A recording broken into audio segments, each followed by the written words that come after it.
Assalamualaikum warahmatullahi wabarakatuh. Baik, jumpa lagi bersama Pak Wisnu dalam channel pendidikan kewarganegaraan.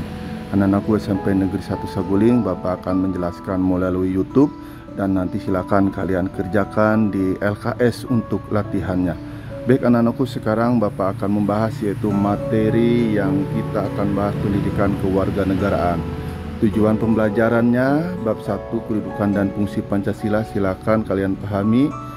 Pertama adalah mensyukuri, menghargai, mengetahui dan melakukan berbagai perilaku yang sesuai dengan nilai-nilai Pancasila. Anak-anakku, tanpa basa-basi sekarang kita akan membahas kedudukan, fungsi dan arti Pancasila. Yang pertama adalah Pancasila sebagai dasar negara. Kita ketahui bahwa Indonesia telah menetapkan bahwa Pancasila adalah sebagai dasar negara. Dasar negara artinya adalah pondasi atau pedoman atau petunjuk bagi bangsa Indonesia.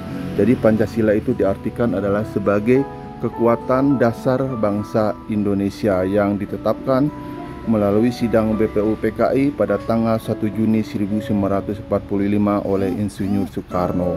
Maka itu lahirlah yang disebut dengan 5 dasar negara. 5 dasar negara itu yang dikenal dengan sila ke-1, ke-2, ke-3, ke-4, dan ke-5. Anak-anakku, sekarang kita akan membahas kedudukan, fungsi, dan arti Pancasila. Pancasila adalah menjadi norma dasar atau kaidah negara yang sangat fundamental. Artinya apa, Nak? Bahwa Pancasila ini adalah sebuah pedoman kekuatan, sebuah petunjuk bagi bangsa Indonesia, sebuah pondasi bagi bangsa Indonesia dalam melakukan aktivitas kehidupan berbangsa dan bernegara. Jadi kita ini dalam kehidupan sehari-hari kita harus senantiasa berpedoman kepada Pancasila. Hal tersebut yang terlihat di dalam pembukaan Undang-Undang Dasar Negara Republik Indonesia 1945 yaitu alinea keempat. Baik anak-anakku, pembahasan berikutnya adalah Pancasila sebagai pandangan hidup bangsa. Bangsa Indonesia mempunyai pandangan hidup, the way of life. Ketika ditanya apa pandangan hidup bangsa Indonesia, maka jawabannya adalah Pancasila. Pancasila adalah seperti yang awal Bapak katakan adalah pedoman petunjuk bagi kehidupan berbangsa dan bernegara. Yang ketiga adalah Pancasila sebagai kepribadian bangsa. Bangsa Indonesia dikenal dengan keanekaragaman suku, ras, agama, dan antar golongan. Semua ini adalah sebuah karakter yang sangat dimiliki oleh bangsa Indonesia. Salah satu ciri kepribadian bangsa Indonesia adalah harus berdasarkan kepribadian Pancasila yang terkandung dalam sila ke-1, ke-2, ke-3, ke-4, dan ke-5. Yang keempat adalah Pancasila sebagai perjanjian luhur rakyat bangsa Indonesia.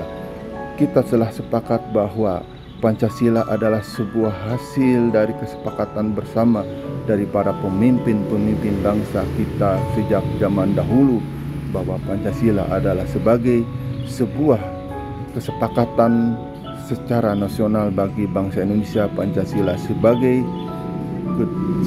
kekuatan, sebagai petunjuk bagi bangsa Indonesia. Baik, yang kelima, yang terakhir adalah Pancasila sebagai sumber dari segala hukum.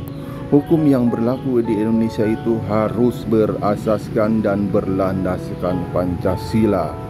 Semua hukum yang ada di Indonesia itu semua bersumber kepada yang namanya Pancasila.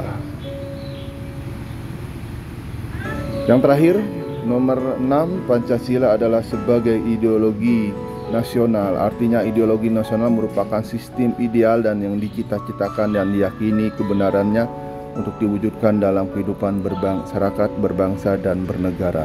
Artinya bahwa Pancasila adalah ideologi. Ideologi itu artinya adalah cara pandang. Cara pandang bangsa Indonesia itu dalam mengarungi kehidupan itu adalah yang dikenal dengan ideologi Pancasila. Baik, demikianlah pembahasan Bapak pada pagi ini. Semoga anak-anakku SMP 1 Saguling, semoga silakan kalian dalam keadaan sehat. Silakan kalian isi nama dan kelas dan kerjakan di LKS, dan untuk di kolom komentar YouTube silakan kalian isi nama dan kelas sebagai daftar absen. Wassalamualaikum warahmatullahi wabarakatuh.